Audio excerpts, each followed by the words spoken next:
Penderitaan itu bermacam-macam. Bisa fisik, aniaya, zaman sekarang sudah tidak ada. Tetapi penderitaan itu bisa berupa pergumulan kita untuk mengatakan tidak terhadap apa yang bertentangan dengan kehendak Allah. Hanya punya sepeda misalnya, demi kejujuran kita tidak bisa punya mobil, tapi hanya punya motor. Demi kejujuran kita tidak punya rumah, itu bagian penderitaan. Tapi itu bukan masalah besar.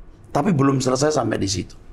Penderitaan puncak adalah ketika kita harus melepaskan apapun yang kita miliki.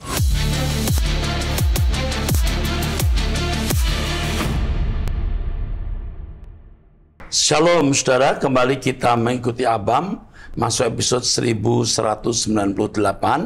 Saya didampingi oleh Pendeta Alvin. Mari kita mulai. Yang pertama, dari seorang pria usia 37 tahun, sudah menikah, memiliki 3 anak, tinggal di Jawa Barat. Shalom Pak, kalau di Kristen, perceraian itu boleh tidak? Tidak boleh. Dulu saya beragama lain, Islam. Sekarang ikut agama istri dan menjadi Kristen. Sekarang istri saya minta cerai. Solusinya saya harus bagaimana? Jangan mau cerai, ya. Katakan tidak boleh cerai, karena Kristen melarang perceraian, titik. Tetapi tidak sederhana ini jawaban saya. Mengapa istri meminta cerai? Apa yang kamu lakukan atau apa yang dilakukan istrimu?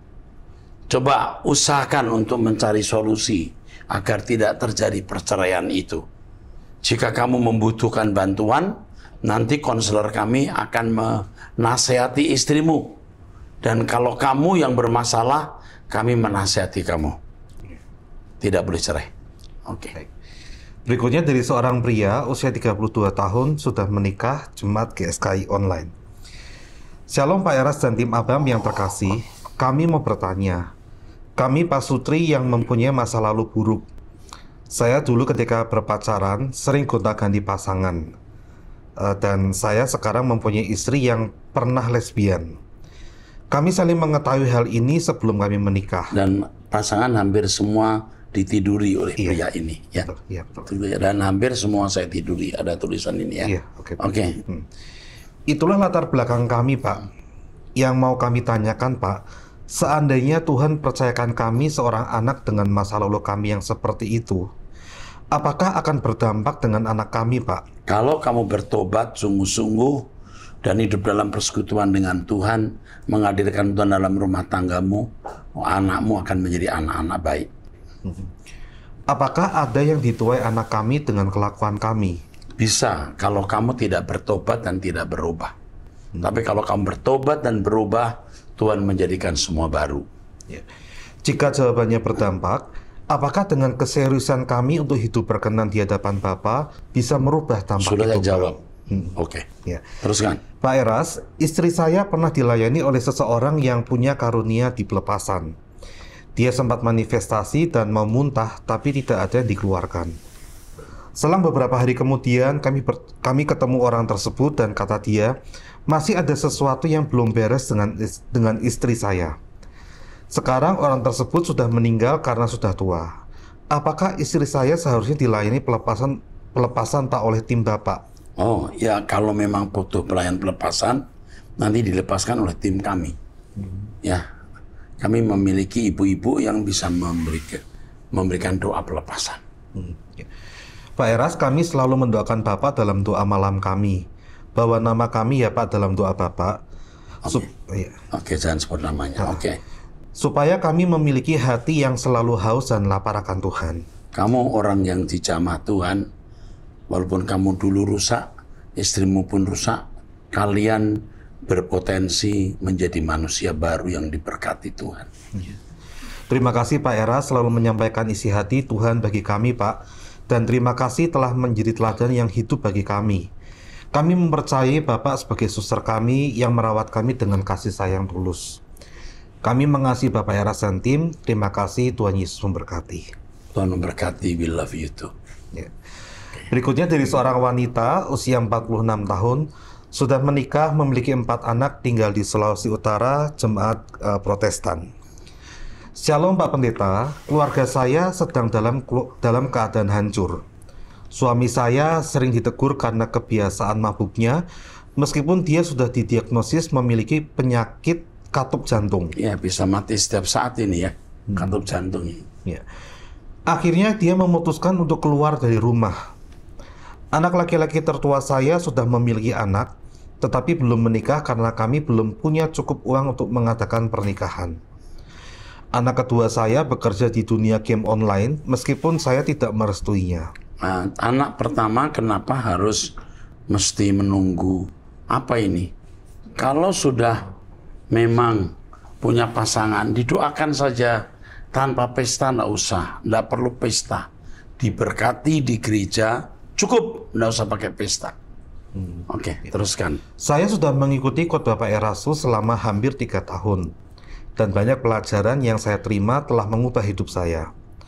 Namun suami dan anak-anak saya belum bertobat. Saya terus mengikuti nasihat Bapak yang mengatakan untuk diam dan berdoa. Amin. Apalagi yang harus saya lakukan, Pak? Tekun terus. Yang kamu lakukan, tetap lakukan apa yang sudah kamu lakukan. Saatnya Tuhan akan bertindak. Ya. Banyak orang di sekitar saya menertawakan dan membicarakan saya serta anak-anak. Karena suami saya selalu membela orang-orang tersebut. Nggak usah digubris. Nggak usah digubris. Yang penting Tuhan tidak kita dukakan hatinya. Yang penting tidak melukai hati Tuhan. Setiap hari mereka berkumpul, minum, dan mabuk bersama. Saya tetap memperlakukan anak-anak saya dengan penuh kasih, seburuk apapun keadaan Puji mereka. Tuhan, kamu agung. Lakukan itu dan Tuhan akan bertindak. Ya. Terima kasih Pak Erastus atas semua teladan dan pengajaran yang telah mengubah banyak orang termasuk saya. Semoga Bapak dan keluarga selalu diberkati. Oh iya, suami saya juga sering memaki-maki Tuhan ketika dia sedang marah. Wow. Terima kasih atas perhatian Bapak. Wow. Tunggu tanggal mainnya ya. Iya. Tuhan pasti bertindak atas orang-orang yang kurang ajar terhadap Tuhan seperti ini. Tidak kita doakan dia dihajar Tuhan, tetapi Tuhan tidak akan membiarkan orang menghina, mengolok-olok dia. Iya. Yang penting kamu setia tetap ikut Tuhan. Ya. Selanjutnya dari seorang pria usia 51 tahun, sudah menikah, memiliki 2 anak, tinggal di Banten, jemaat gereja online. Shalom Bapak Erastus Sabdono dan tim Abam. Kali ini saya tidak ingin bertanya, melainkan bersaksi sekaligus memberikan dukungan penuh atas visi dan misi Bapak mengenai persiapan menuju langit baru, bumi baru. Dulu saya berjemaat di gereja lain dan biasa beribadah di Roxy Mas. Ya, gereja di mana saya sering berkhotbah. Sehingga tidak pernah berkesempatan bertemu langsung atau mendengarkan khotbah Bapak secara langsung. Namun, pada suatu ketika, saat saya mengalami sakit yang sangat parah, saya secara tidak sengaja mendengarkan siaran radio di channel Sola Gracia. Disitulah saya mulai menyukai pengajaran Bapak yang tegas, mendalam, dan mendidik. Meskipun saya juga bisa merasakan humor dan kebijaksanaan di baliknya. Firman yang Bapak sampaikan telah membantu saya pulih sepenuhnya, 100%. Terus terang, saya sangat kagum kepada Bapak. Gaya pengajaran seperti yang Bapak miliki membuat Bapak menjadi mentor rohani terbaik bagi saya. Meski ada orang-orang yang mungkin mengkritik atau menilai Bapak dari berbagai sudut, bagi saya pribadi, tidak ada satupun yang bisa saya bantah dari pengajaran Bapak. Saya sepenuhnya setuju bahwa hidup ini memang tragis jika kita terlalu mementingkan hal duniawi. Padahal Yesus telah memberi teladan hidup yang sederhana. Seperti yang Bapak sering katakan, tak ada lagi yang kuinginkan selain Engkau, Tuhan Yesus. Terima kasih Bapak Erastus Sabdono atas semua pengajaran yang Bapak sampaikan.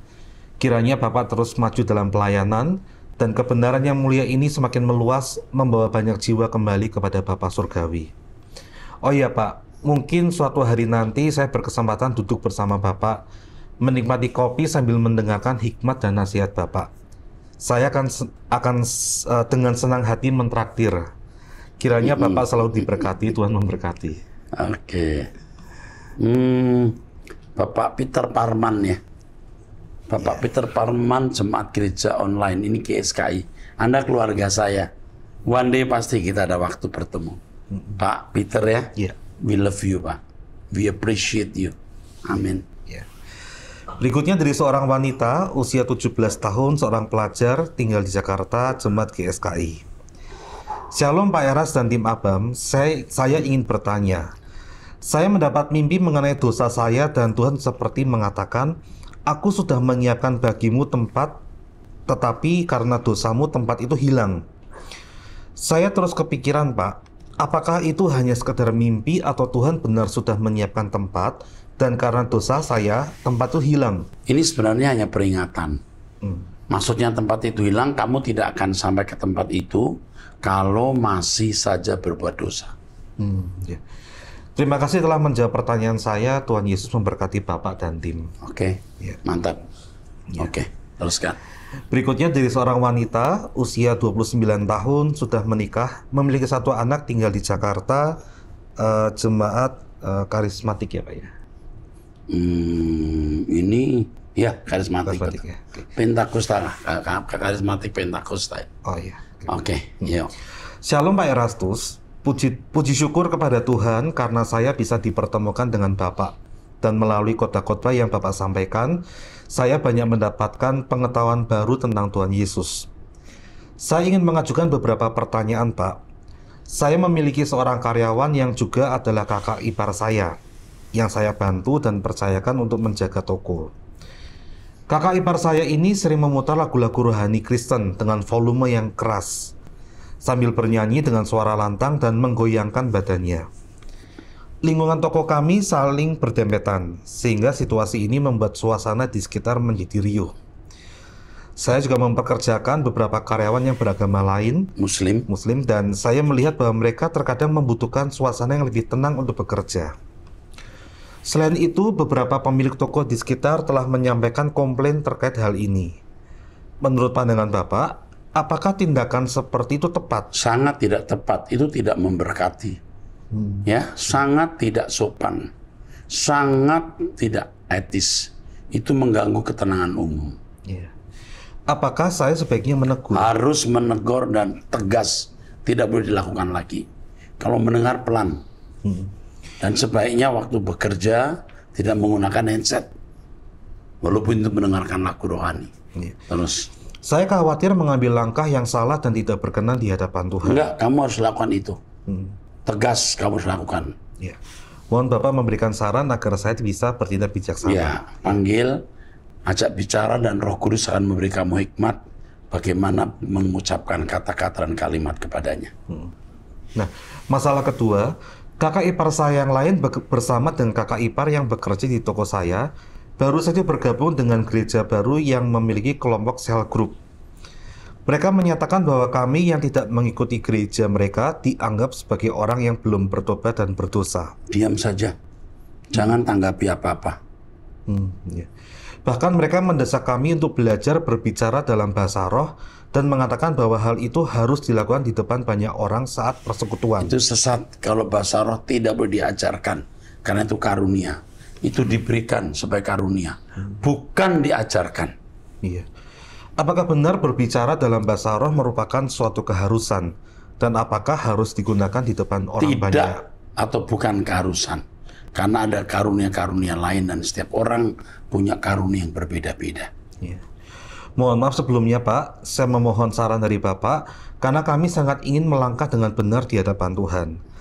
Terima kasih banyak atas perhatian dan bimbingannya. Semoga dua kokok iparmu tidak dewasa, tidak matang ya, berpikirnya juga pendek, naif.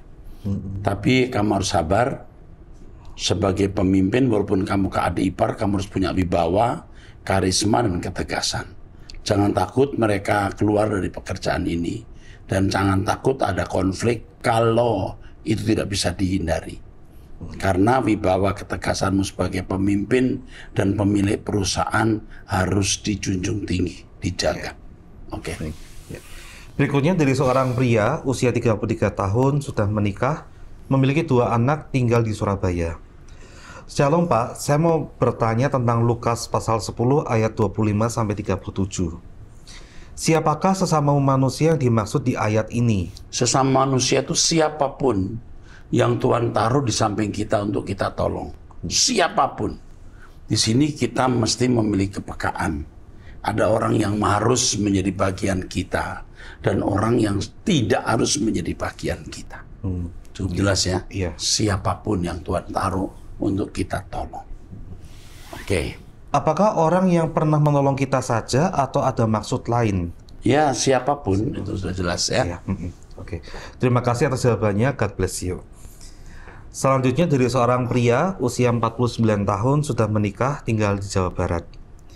Saya mau cerita Pak Eras dan tim. Saya sudah bertobat dari tahun 2014 dan memberi diri untuk dibaptis tahun 2017.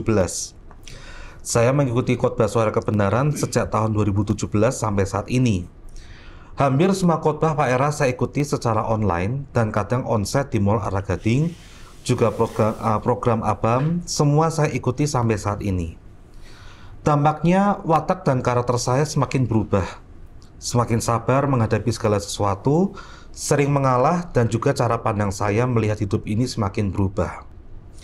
Tapi yang membuat saya bingung, justru malah saya jadi banyak masalah dan persoalan hidup. Padahal saya setiap pukul 5 pagi waktu Indonesia Barat selalu mengikuti doa bersama komunitas doa pagi. Juga doa pribadi minimal 30 menit setiap hari selama 3 tahun, bahkan setahun belakangan ini tidak pernah absen. Semua doa puasa yang disuruh Pak Eras saya ikuti dan justru keadaan kami semakin memburuk. Puncaknya sebulan terakhir ini, usaha kami bangkrut dan meninggalkan banyak hutang yang tidak bisa kami bayar sampai saat ini. Dan posisi saya juga sekarang sedang menganggur. Sudah sebulan tidak punya penghasilan, anak masih sekolah di SMK dan SD. Saya hampir putus asa menghadapi keadaan ini yang mana pertolongan Tuhan tak kunjung nyata. Yang menjadi pertanyaan saya, Pak, pertama, apa yang terjadi dalam kehidupan saya? Apa yang membuat saya mengalami semuanya ini? Yang mana terasa semua jalan tertutup dan tidak ada jalan keluarnya. Tidak pernah Tuhan itu bertindak salah. Pasti ada sesuatu dalam hidupmu yang Tuhan harus bertindak demikian. Yang sekarang kamu lakukan, kamu harus mengoreksi diri. Mungkin dosa yang masih kamu lakukan, atau potensi dosa yang bisa kamu lakukan kalau kamu tidak mengalami hal ini. Itu kamu temukan, kamu minta ampun, Tuhan akan membuat keajaiban, memberi jalan keluar. Lihat itu. Yang kedua, apa yang harus saya lakukan, Pak, untuk menghadapi Sudah saya jawab. Ya. Oke. Jadi dosa apa yang masih kamu lakukan, atau potensi dosa apa yang bisa kamu lakukan kalau keadaan baik-baik. Oke? Iya. Misalnya kalau keadaan baik-baik, kamu pacaran lagi. Walau padahal kamu sudah punya pasangan, betul nggak? Iya. Bisa terjadi macam hal itu. Ya. Kamu jadi sewenang-wenang. Nah, dosa-dosa seperti itu harus diakui yang belum kita lakukan. Tapi potensi itu ada. Harus diperhatikan serius. Sebab kalau itu sudah kamu selesaikan, Tuhan mempercayakan berkatnya. Tuhan akan memberi jalan keluar secara ajaib, menyelesaikan masalah. Iya. Oke. Mohon jawaban dan bantuan doanya, Pak, sebelumnya. Oke, Tuhan tolong selamatkan keluarga ini. Ya. Berikutnya dari seorang wanita usia 39 tahun sudah menikah tinggal di Kalimantan Tengah, jemaat GSKI. Ya. Shalom Pak Eras, saya mau bertanya, apakah mengikut Kristus itu harus menderita? Apa yang harus saya lakukan supaya saya tetap setia walaupun harus menderita? Terima kasih. God bless you. Penderitaan itu bermacam-macam. Bisa fisik, aniaya. Zaman sekarang sudah tidak ada. Tetapi penderitaan itu bisa berupa pergumulan kita untuk mengatakan tidak terhadap apa yang bertentangan dengan kehendak Allah. Harus jujur, demi kejujuran kita tidak bisa punya motor, hanya punya sepeda misalnya. Demi kejujuran kita tidak bisa punya mobil, tapi hanya punya motor. Demi kejujuran kita tidak punya rumah. Itu bagian penderitaan, tapi itu bukan masalah besar. Penderitaan itu bisa kita alami ya melalui proses pendewasaan di mana kita harus melawan kedagingan kita. Tapi belum selesai sampai di situ. Penderitaan puncak adalah ketika kita harus melepaskan apapun yang kita miliki untuk kepentingan pekerjaan Tuhan. Pikiran, perasaan, harta, kekayaan, harga diri, dan lain-lain. Dan itu Roh Kudus akan menuntun Anda mengalami hal ini. Oke. Berikutnya dari seorang wanita usia 52 tahun, Sudah menikah, memiliki 2 anak, tinggal di Apa yang Jakarta. harus saya lakukan supaya saya tetap setia walaupun menderita? Oh, iya, Ya, tetap tekun berdoa, tetap setia mendengarkan khotbah bersama-sama dengan kami. Anda akan bisa setia. Sama seperti kami juga sekarang terus belajar setia ikut Tuhan. Ya. Berikutnya dari seorang wanita usia 52 tahun, sudah menikah, memiliki 2 anak, tinggal di Jakarta, jemaat GSKI. Shalom Pak, saat ini saya sedang kesal dengan suami saya karena hobi dia dengan permainan catur. Jadi sebenarnya suami saya punya penyakit keras atau kanker, dan dokter menyarankan untuk tidak bergumul dengan orang atau teman yang sedang merokok karena tidak bagus untuk kesehatan dia. Tapi suami saya ini sangat susah sekali untuk menghindari itu, Pak. Malah yang ada setiap hari dia bergumul dengan orang-orang yang merokok, dan dia juga jadi ikut merokok lagi walau hanya sesekali. Padahal itu sangat dilarang untuk sakitnya dia. Jadi saya hampir juga, Pak, tiap hari ribut dengan dia untuk permasalahan ini. Kalau saya tegur malah lebih galak dia. Seperti saya tidak boleh mengatur katanya. Padahal saya hanya menjaga kesehatan dia agar tidak memperburuk sakitnya. Kamu udah tegur dia, udah bicara baik-baik, sampai marah, sekarang stop. Jadi diam. Sudah jangan tegur lagi. Kadang saya suka merasa capek hati untuk mengingatkan dia yang ujung-ujungnya jadi ribut hanya gara-gara catur. Nggak usah bicara lagi. Biar Tuhan yang bertindak. Ya. Atau ada istilah orang kalau semakin tua semakin susah dinasehati. Betul, itu betul. Ya. Gimana ya Pak cara menasehatinya? Nggak bisa dinasehati itu. Nggak usah tua begini. Yang ada adalah pukulan Tuhan. Kamu tunggu saja Tuhan memberi pukulan kepada dia. Iya. Sebenarnya suami saya orangnya baik. Hanya suka bergumul itu saja Pak yang susah dinasehati. Ya, jadi nggak baik. Itu bukan baik. Kumpul dengan orang-orang yang tidak baik, ikut merokok, ya itu nggak baik. Oke. Ya. Terima kasih. Kiranya Tuhan Yesus selalu memberkati kesehatan Bapak selalu. Amin. Ya. Oke. Berikutnya dari seorang wanita usia 62 tahun, janda, cerai mati, memiliki 6 anak, tinggal di NTT, jemaat Pentakosta. Ya. Shalom Bapak Rohaniku, kali ini saya tidak ingin bertanya, tetapi ingin berbagi cerita. Pada tanggal 6 September, anak pertama saya meninggal karena serangan jantung. Dunia terasa begitu hampa, hati saya hancur dan iman saya goyah. Air mata terus mengalir tanpa henti. Saya bertanya kepada Tuhan, mengapa engkau mengambil suami saya dan sekarang anak laki-laki saya juga engkau ambil? Anak-anak saya yang lain sangat khawatir melihat keadaan saya. Pada hari Sabtu tanggal 21 September, saya bersama anak perempuan dan cucu saya pergi ke Surabaya. Hari Minggu kami mengikuti ibadah di Rehoboth, Surabaya, di mana Bapak berkhotbah dan memimpin perjamuan serta penyerahan anak. Kami duduk di barisan kedua. Hati saya terasa bahagia ketika Bapak menghampiri kami dan berkata, Tuhan yang memberi, Tuhan yang mengambil. Hebat ya. Luar biasa ya. Kan kata-kata itu tidak mungkin keluar, saya persiapkan. Hebat, sering begini. Iya. Tuhan yang memberi, Tuhan yang mengambil. Ini saya juga merinding. Iya, memang saya mengatakan itu. Tuhan yang memberi, Tuhan yang mengambil. Kok kenapa saya bicara begitu? Ternyata ini. Ternyata dia baru kehilangan anak. Iya. Itu hikmatnya. Terus air mata saya kembali menetes mendengar firman itu. Terima kasih Bapak atas firman yang Bapak sampaikan. Saya sangat bersyukur bisa melihat Bapak dari dekat. Sekali lagi terima kasih Bapak rohani saya. Jaga kesehatan selalu, begitu juga seluruh tim ABAM. Tuhan Yesus memberkati kita semua. Mestinya pendeta punya hikmat seperti itu. Iya. Iya. Iya. Hebat ya.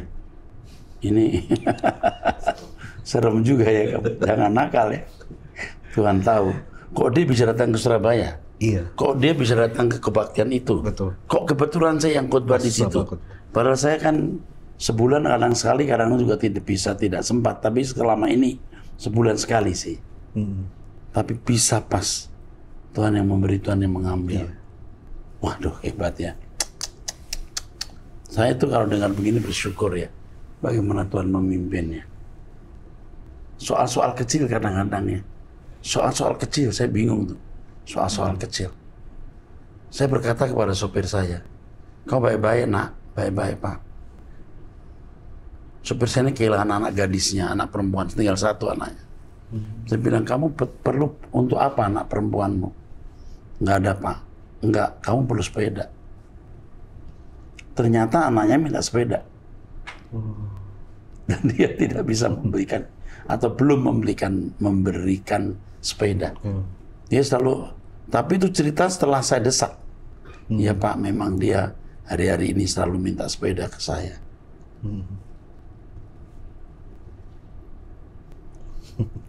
Itu perkara kecil. Tapi karena dia orang dekat yang selalu mendampingi saya di mobil, saya juga ingin membuat dia nyaman dan bahagia. Dia melindungi saya kan dengan kendaraan itu. Itu luar biasa loh. Soal kecil loh. Iya. Anakmu yang perempuan minta membutuhkan sepeda. Kenapa saya nggak bilang buku tulis kayak apa, kayak kenapa sepeda? Dan memang dia selalu pakai sepeda tetangganya. dia selalu pakai sepeda tetangganya, pinjem terus gitu. Dia minta asuh papanya belum memberi. Ya mestinya kita punya kepekaan seperti itu ya. Jadi kita juga bisa tahu kalau ini pembantu kita nggak jujur, apa yang dia lakukan, mestinya kita punya kepekaan, bisa sampai begitu. Ini saya cerita bukan untuk kesombongan, supaya tahu kalau kita berjalan dengan Tuhan, Roh Kudus pasti pimpin kita. Oke, terus. Selanjutnya dari seorang wanita usia 49 tahun, sudah menikah, tinggal di Jawa Tengah, Jemaat Gereja Karismatik. Shalom Bapak Eras dan tim True.id, saya ingin mengucapkan terima kasih yang sebesar-besarnya atas perhatian yang diberikan terkait kerinduan saya untuk mendapatkan konselor wanita. Saya sangat bersyukur karena dengan cepat saya dihubungi oleh seorang pendeta wanita. Puji Tuhan, melalui beliau saya bisa menemukan jalan keluar atas persoalan yang sedang kami hadapi di pelayanan. Ini konselor kita ini. Betul. Saya sangat berharap suatu saat bisa bertemu langsung dengan Bapak. Selama ini saya hanya melihat dari kejauhan saat mengikuti seminar-seminar di sekitar Jogja dan Solo. Saya sangat bersyukur karena perspektif saya telah diubahkan dan beberapa ikatan dosa berhasil terlepas ketika saya mengikuti doa pagi, doa puasa, serta khotbah Bapak dan tim True.id. Ini benar-benar menjadi berkat yang luar biasa bagi saya dan suami dalam pelayanan. Meskipun kami berada di sinode yang berbeda, namun inti pengajaran Bapak kami hidupi dan sampaikan kepada jemaat. Ketika saya jatuh ke dalam dosa kenajisan, melalui doa puasa dan mendengar Bapak berdoa secara online untuk ikatan dosa itu, saya dilepaskan. Sudah setahun saya meninggalkan dosa tersebut, dan saya terus berjuang menuju kekudusan yang sejati. Hati saya rindu untuk hidup dalam kesucian, Pak. Saya memiliki latar belakang yang kurang baik, di mana saya pernah mengalami pelecehan seksual oleh beberapa sepupu saya yang sebagian besar pria. Hingga saat ini, saya belum memiliki keberanian untuk menceritakannya kepada orang tua saya. Kadang, trauma tersebut masih muncul, dan saya khawatir hal itu mempengaruhi kehidupan seksual saya dengan suami, serta menjadi salah satu penyebab kami belum dikaruniai anak. Namun saya tetap bersyukur atas keadaan saya apapun itu. Saya tidak ingin lagi melakukan dosa sekecil apapun, meskipun saya tahu jalannya berat, tetapi saya yakin bisa melaluinya bersama Tuhan. Terima kasih banyak Pak atas teladan hidup yang telah Bapak berikan kepada kami. Tuhan Yesus memberkati Bapak dan tim. Love you Pak. Itulah yang selalu saya ucapkan setiap selesai doa pagi atau setelah mendengarkan khotbah Bapak. Salam sehat selalu dan salam langit baru, bumi baru. Tuhan Yesus memberkati. Puji Tuhan, ya. Ini kamu akan kuat kok. Kamu tidak berat. Kamu sedang dalam masa pemulihan. Jadi tidak terlalu berat. Tidak perlu pendamping dulu. Tapi kalau kamu perlu pendamping, tentu kami akan dampingi. Kamu tetap setia ikut doa pagi, tetap ikut pemberitaan firman yang kami sampaikan. Kamu akan disembuhkan Tuhan sempurna. Oke, sampai di sini kita ketemu di episode yang akan datang. Tuhan berkati.